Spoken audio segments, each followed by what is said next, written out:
That is nice.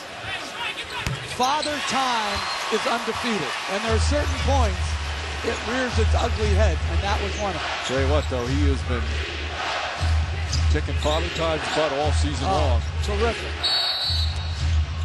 Defensive 3 seconds call against Boston. So 1-shot technical. We've got the State Farm halftime report. Magic Johnson, John Barry, Michael Wilbon, Chris Broussard will analyze the first half, give an update on Chris Bosh and when and if he'll return to Miami. And the Heat waiting for game 1 on Monday night, playing against either the Celtics or the Sixers. Free throw good.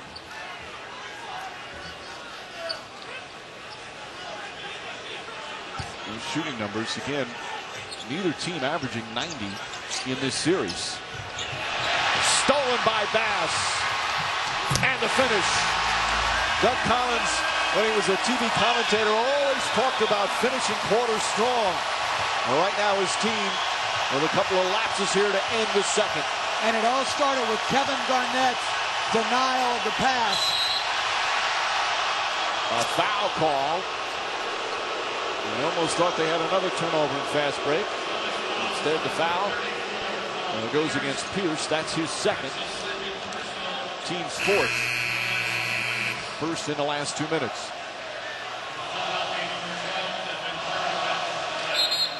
Dooling is going to come in.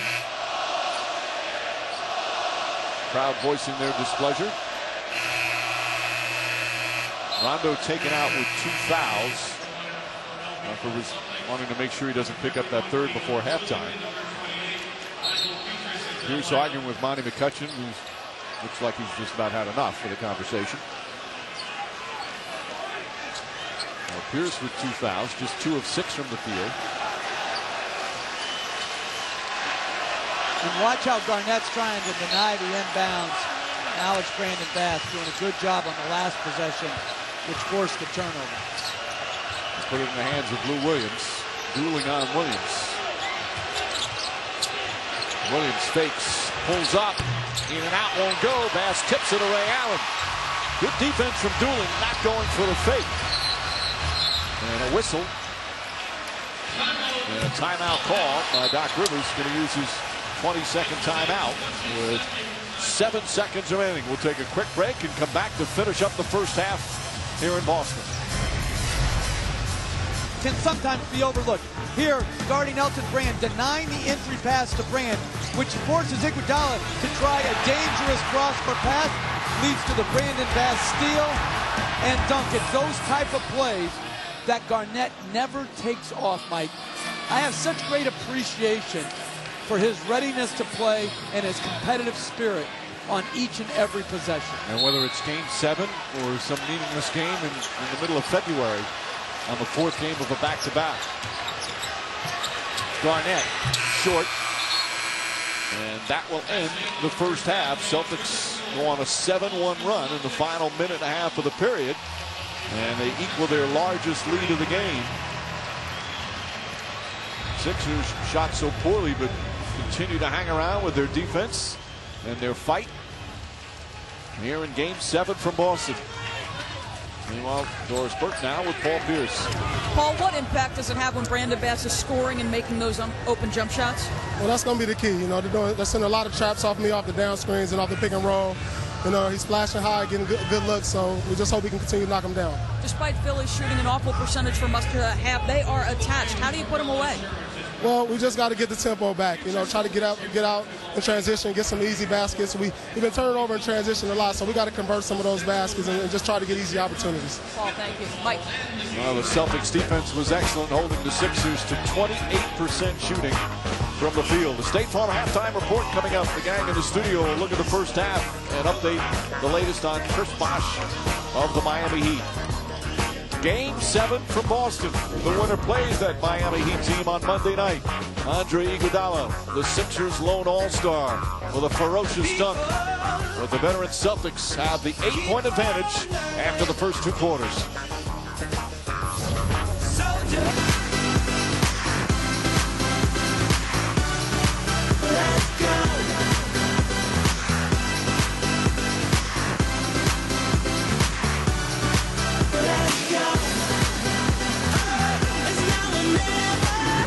Welcome to Los Angeles. I'm Mike Wilbon with Irvin Johnson, John Barry, and Chris Broussard. Boston leading by 8. Our game track brought to you by Dark Knight Rises. Same scenario. Some rough shooting, although the defense has been tremendous. Very good free throw shooting. But overall, the defense dominating like it has much of this series as we get set for the third quarter. Hi again, everyone, with Jeff Van Gundy, Mike Breen on hand. We'll check in with Doris Burke in just a moment. The whole series has gone like this. Hasn't been pretty basketball, but the defenses are really going at it. And especially here in the first half, the way Philly is defending Paul Pierce has been excellent. Well, they've committed to the double team on pick and rolls, post ups, and pin downs. And what Boston has done to try to get him some open looks is give him a second look. You look at it here, they post him up. Quick double team by Haas. Garnett does not like the shot coming out. He reverses it quickly and now gets a pin down for Pierce. Rondo's on the baseline, so when Pierce catches and goes, there's no shot blocking at the rim. Three-point play by Paul Pierce. Good second look for Pierce.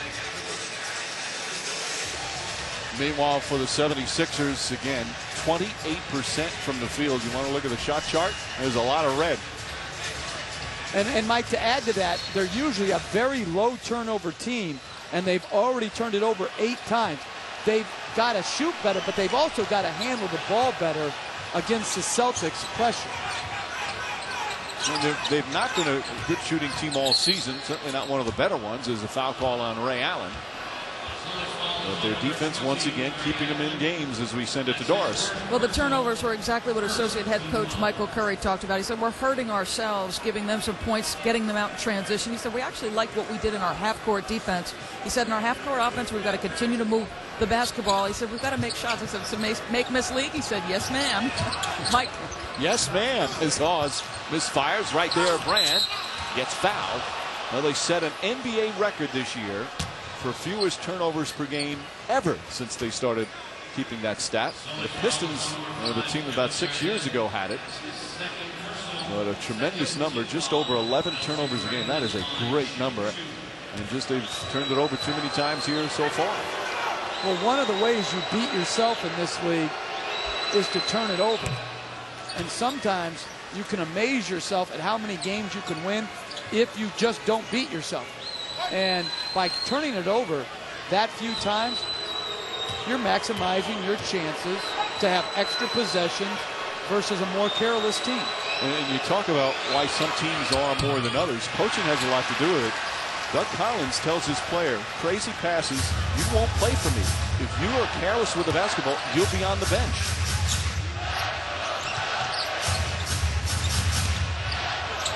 I wonder if he hurt their feelings with that. Garnett with a jump shot and able to get it to go.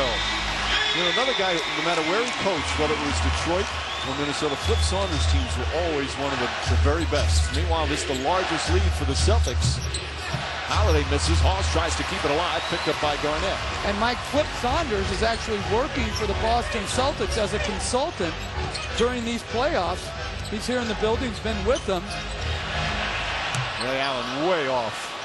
You have one of the best shooters to ever play the game, the all-time leading three-point shooter, and it's just so obvious that he's just not right.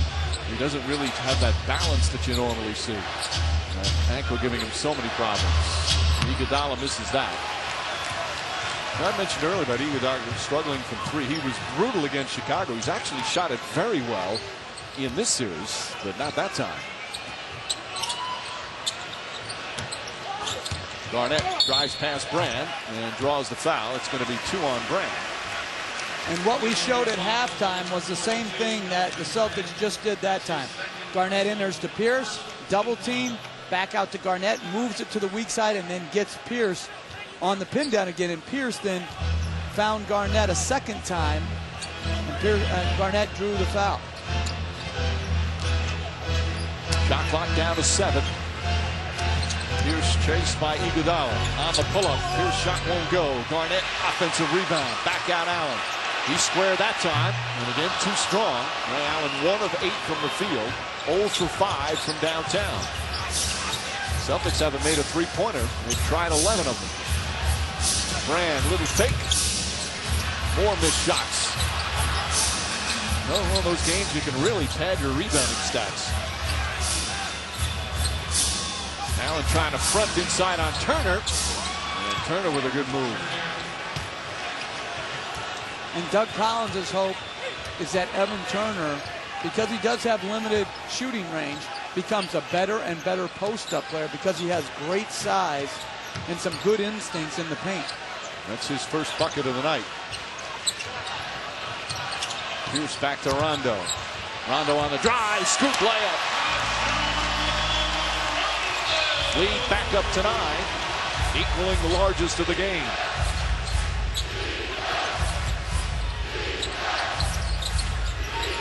Turner gets that one to go. What's his best position? He's just a basketball player. He had the ball in his hands a lot at Ohio State. It's been an adjustment for him to play off the ball a little bit more. But he should be a very good defender. He's obviously already an established rebounder.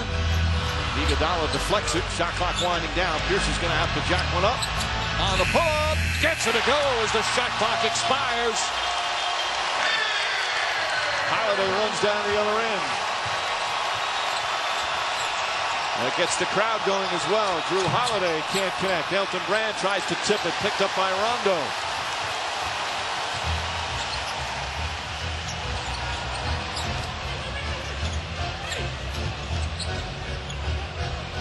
Rondo yelling for Pierce to get him the ball. Garnett wants it. Throw it, he says. Rondo gets it to Bass. Bass connects. First double-digit lead of the night. Doug Collins points to Thaddeus Young, says get in the game.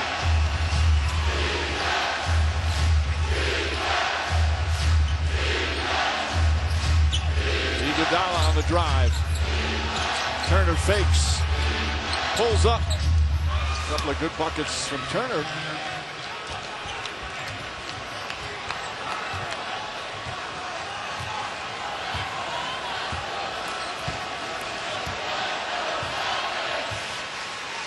Rondo poked away by Brand. Bad pass from Rondo. Brand throws it up. Iguodala's not going to be able to save it. And the Celtics will get it back. And I just disagree with that being a shot clock reset. He had no control over that. No, what they say is if you are able to throw it like towards a teammate, they'll reset it. But that was just kind of flipped it up there. I mean, how is that control? To me, on that particular play, you're penalizing excellent defense by resetting the shot clock. Yeah, I agree.